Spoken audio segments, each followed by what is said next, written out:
Let me give you an example to show the difference. If you picked up a book and you read a passage that said it was raining cats and dogs, the literal interpretation, the meaning the author intended to convey, is that it was raining pretty doggone hard. The literalist interpretation, dogs and cats are falling from the sky like rain. That's what it says. That's what it means. Now, we all know what the phrase raining cats and dogs means. But what about someone who picks up that book 2,000 years in the future? Will they interpret that phrase correctly? Not unless they do some digging to find out about our culture, about our idioms, our language. They have to dig to get the correct meaning, the meaning that the author intended to convey. If they just look at the words on the page, they're going to have a problem understanding the book. That's the problem we face when interpreting any passage of the Bible, but particularly when interpreting passages like those found in the book of Revelation. You can't just look at the words on the page. You have to be concerned first and foremost about the meaning the author of that book intended to convey. So, if you interpret the book of Revelation in a literalist manner and try to force it to fit a linear timeline, you will get yourself into all kinds of problems. In other words, to read these passages about the millennial reign of Christ as absolutely being a 1,000-year reign of Christ on earth after the Antichrist is defeated, but before Satan is loosed from his prison to wage war on the saints, will lead you into some difficulties, especially when you consider Scripture as a whole. For example, 1 Corinthians 15, 23 to 26. Christ, the first fruits, then at his coming, those who belong to Christ shall all be made alive, be resurrected. Then comes the end, when he delivers the kingdom to God the Father after destroying every rule and every authority and power. For he must reign until he has put all his enemies under his feet. The last enemy to be destroyed is death. Paul equates the resurrection of the dead being made alive in Christ, with the defeat of the last enemy, which is death. Death, the last enemy, is defeated at the resurrection of the dead, which occurs at Jesus' coming, which is the end. You can't fit a rapture with a resurrection of the just in here before the end. The moment folks are raised from the dead, the last enemy, death, has been defeated. And this immediately precedes the eternal reign of God, not the 1,000-year reign of God. Unless, of course, the 1,000-year reign of God is symbolic of the eternal reign of God. After all, Scripture says, a day to God is as 1,000 years, and 1,000 years as a day. Is it 1,000 years? Is it a day? Or is each day of the 1,000 years representing 1,000 years?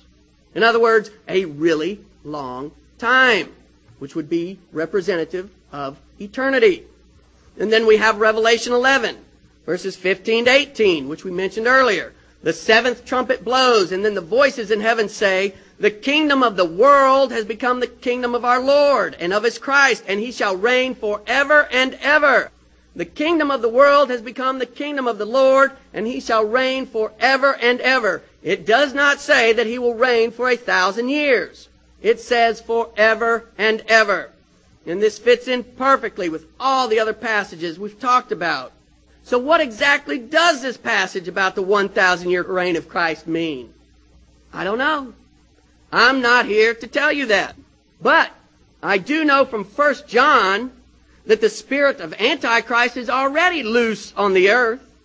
I know that Jesus' kingdom is already here on earth in the church, although not in its perfected form, and that he is reigning in the hearts and minds as king of all those who believe in him. In the church, the last Sunday before Advent each year, we celebrate the feast of Christ the King. I do know that the saints in heaven are already reigning in glory with Christ. I do know that Satan has already been tossed down once and is being restrained from running totally amok and has been defeated by Christ's death on the cross. Could that passage from Revelation chapter 20 possibly, just possibly be referring to some of these things? Many Catholic and Protestant theologians, past and present, look at the book of Revelation as being a chronicle of sorts of all the events that happened to the church from the resurrection of Christ until the end of the world. That is a very plausible overall interpretation of the book of Revelation. Okay. There are a lot of other scripture verses that I could talk about which pertain to the end of the world and the coming of Christ. What you need to do when you read any of these passages is to notice the similarities. Several passages talk about the sounding of the trumpet, the last trumpet, the seventh trumpet, the Lord coming on a cloud of glory accompanied by the angels and the saints. In other words, all of heaven, including the New Jerusalem coming to earth, the defeat of evil and the end of tribulation, the dead being raised, judgment, heaven or hell, the new heavens and the new earth, the eternal reign of God. They are all talking about the last day, the day of the Lord. He's coming back one more time. That's it. If you try to fit a rapture and a 1,000-year reign of Christ on earth into these passages, you end up doing serious damage to one or more of them. And that's exactly what is happening. That's why we have so many variations in rapture theology. Someone starts with the premise of the rapture, and they go and try to fit Scripture to that premise. And when they run across a Scripture passage that doesn't quite fit, they twist it until they get it to fit. But the result of that is that you end up with just one more variation in rapture theology. Very quick, history of rapture theology. A few of the early church fathers actually wrote about a literal 1,000-year reign of Christ on earth. However, this millennial kingdom wasn't accompanied by a rapture of believers that occurred before the last day. And this position was never adopted by the church as a whole. And the teaching of a literal 1,000-year reign of Christ on earth had pretty much been rejected by the end of the 4th century. Teaching on the rapture specifically appeared here and there in the 18th and early 19th centuries. But it really started to gain widespread influence because of the efforts of an Englishman by the name of John Darby. He preached the doctrine of the rapture throughout England, the U.S., and Canada between the 1850s and 1870s. His preaching influenced literally thousands of Protestants from all different denominations. So, most of the current teaching on the rapture can be traced back to only about 150 years ago.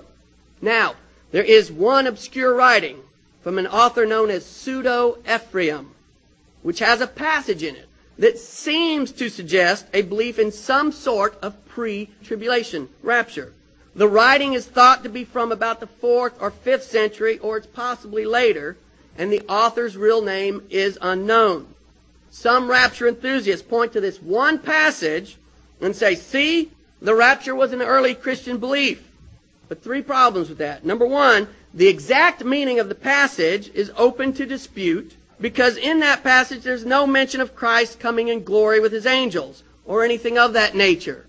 Number 2, St. Ephraim, upon whose writing Pseudo-Ephraim is supposedly based, did not believe in a pre-tribulation rapture of believers. And number 3, if you take one obscure writing from the 4th or 5th century to prove an early Christian belief in the rapture, then why don't you believe all the early church fathers who wrote about the real presence of Christ in the Eucharist? Why don't you believe all the early church fathers who wrote on the authority of the Bishop of Rome? Why don't you believe all the early church fathers who wrote on baptism as the real washing away of sin? Why don't you believe these things?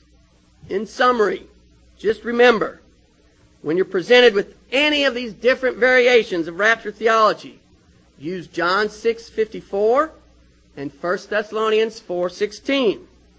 And then also give the proper contextual interpretation of the one is taken and one is left passages from Matthew and Luke. Present the arguments we've laid out here, and you will at least make some folks stop and think, which is what you want to do. Because rapture theology particularly as it has been presented in the Left Behind books, is not logically defensible, it is not biblically defensible, and it is not historically defensible. Thank you.